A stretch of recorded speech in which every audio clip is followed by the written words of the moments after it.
আমি আল্লাহ চেয়েছিলাম যারা দুর্বল, যারা পাড়ায় পাড়ায় মাইর খায়, এলাকায় এলাকায় মাইর খায়, যারা কারাগারে যায়, যারা শহীদ হয়, যারা রক্ত দেয়, যারা চোখের পানি মুছতে মুছতে যারা দেশ ছাড়া হয়, এলাকা ছাড়া হয়, আমি আল্লাহ চেয়েছি এই দুর্বলদের আমি সাহায্য করব এবং পরবর্তীতে এই দুর্বলদেরকে আমি আল্লাহ ক্ষমতায় বসাবো।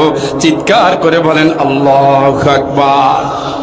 কার দাবি, কার ইচ্ছা, কার চাওয়া, কার দান, কার দান, কার দান? এত মার, এত রক্ত, এত কোরবানি, এত ত্যাগ, এত জেলের ভিতরে মৃত্যু, এত কারাগারের ভিতরে মৃত্যু, এত রাস্তার ভিতরে মৃত্যু, এত রিমান্ডে মৃত্যু, এত বাড়িতে মৃত্যু, এত অত্যাচার, এত জুলুম, এত যন্ত্রণা। আল্লাহর কসম, আল্লাহর কোরআনের ওয়াদা অনুযায়ী আগামী সংসদ হবে কোরআনের সংসদ, আগামী দিন হবে ইসলামের দিন।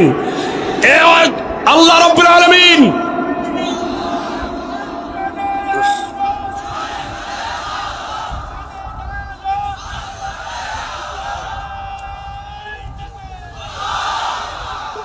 আগামী দিন, আগামী সময়, আগামী রাষ্ট্র ব্যবস্থা আপনারা লিখে নিতে পারেন।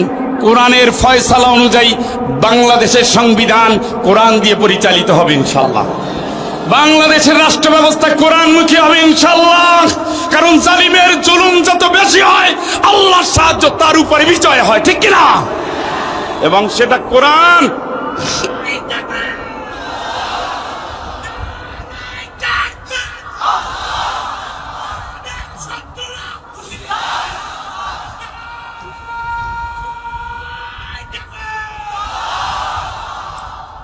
তাকবীর তো ভালো দিচ্ছেন, অর্থটা বুঝছেন নি? কি বুঝছেন? অনুরিয়া ফিরআউন ও হামানা অকার অনুরিয়া ফিরআউন। আল্লাহ রাব্বুল আলামিন বলছে, ও নবী, তুমি যে ক্ষমতায় বসবা, তুমি যে ক্ষমতায় বসবা, মুসা আলাইহিস সালামরে মারতে মারতে তো নদীতে চুবাইতে নিছিল নাকি? কথা কয় না? নিছিল নাকি? কথা কয় না? আলেমদের নিছে। একটা দলের 1 থেকে 11 জন সর্বোচ্চ ব্যক্তি নেই নাই, শাপলা চত্বরে নেই নাই, বুলডোজার দিয়ে বাড়ি ভাঙে নাই, দেশ ছাড়া করে নাই, কারাগারে ঢুকায় নাই, রিমান্ডে মারে নাই, পাড়ায় মহল্লায় মারে নাই। বলছে, নবী, তোমারে যারা মারতেছে তাদের চোখের উপরে তোমারে ক্ষমতায় বসাবো। সুবহানাল্লাহ কন্যা। আপনাদের ইমানে ঘাপলা চলে আসছে, ইমানে দুর্বলতা আসছে, মানে আপনারা এখনো টের পান না যে আধার কেটে আলো আসছে। এই মাহফিল, এই ইটা গাছা এত সোজা, এটা কার দান? কার? ভাবতেও পারেন নাই যে এখন বিজয় হয়ে গেছে, ভাবতেও পারেন নাই। ভাবলে এখন হিসাবটা ভিন্ন হয়ে যেত, এখন ঘুম বন্ধ হয়ে যেত। 15 বছরে কাজা কাফারা 16 বছরের আদায় করার জন্য আপনি পেরেশান হয়ে যেতেন। আপনার ভিতরে সে পেরেশানি নাই, গলায় তাই মনে হচ্ছে। আপনি দেখেন না সারা দেশ জেগেছে, দেখছেন নি? আমরা কথা বলি টেকনাফ থেকে তেতুলিয়া, বলি আজকে টেকনাফ থেকে তেতুলিয়া এমন কোন উপজেলা নাই, এমন কোন ইউনিয়ন নাই যে ইউনিয়নে নির্যাতিত মুসলিম মানুষগুলো বড় কথা বলে না। এমন কোন গ্রাম নাই যেখানে কোরআনের আওয়াজ ওঠে না। এমন কোন পাড়া নাই যেখানে ইসলামী সংগঠন তৈরি হয় নাই। এমন কোন জেলা নাই যেখানে বিপ্লবের জন্য প্রস্তুতি নেয় নাই। এটাই আধারের পরে আলো। আল্লাহ বলছে, এই জন্য একটু বেশি বেশি তওবা করো। 16 বছর ঘুমাইছো কি? ফাসাব্বিহ বিহামদি রাব্বিকা ওয়াস্তাগফির ইন্নাহু কানা তাওয়াবা।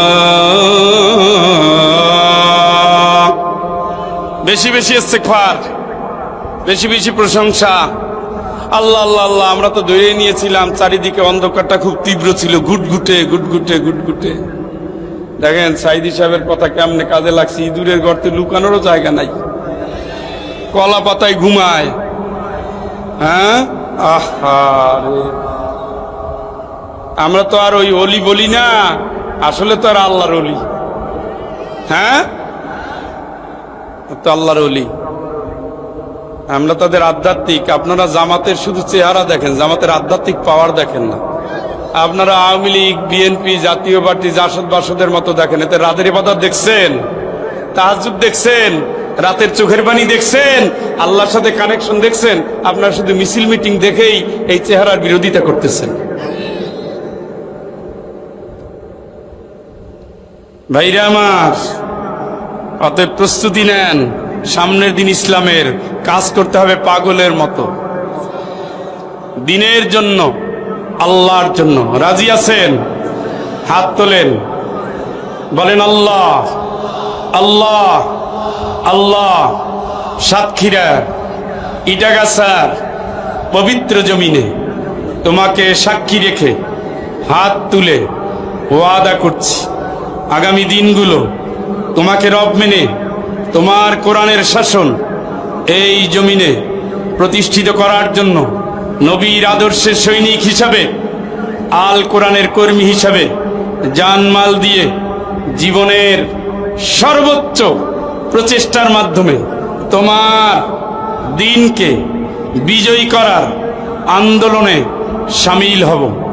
আল্লাহ, অতীত জীবনের গাফলাতি, মুনাফিকি, খেয়ালের ভুলে যত অপরাধ করেছি তোমার কাছে ক্ষমা চাই। তুমি আমাদের নতুন জীবনের নতুন স্বপ্ন কবুল করো।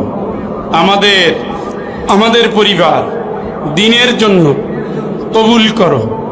ইন্না সালাতি ওয়া নুসুকি ওয়া মাহইয়ায়া ওয়া মামাতি লিল্লাহি রাব্বিল আলামিন।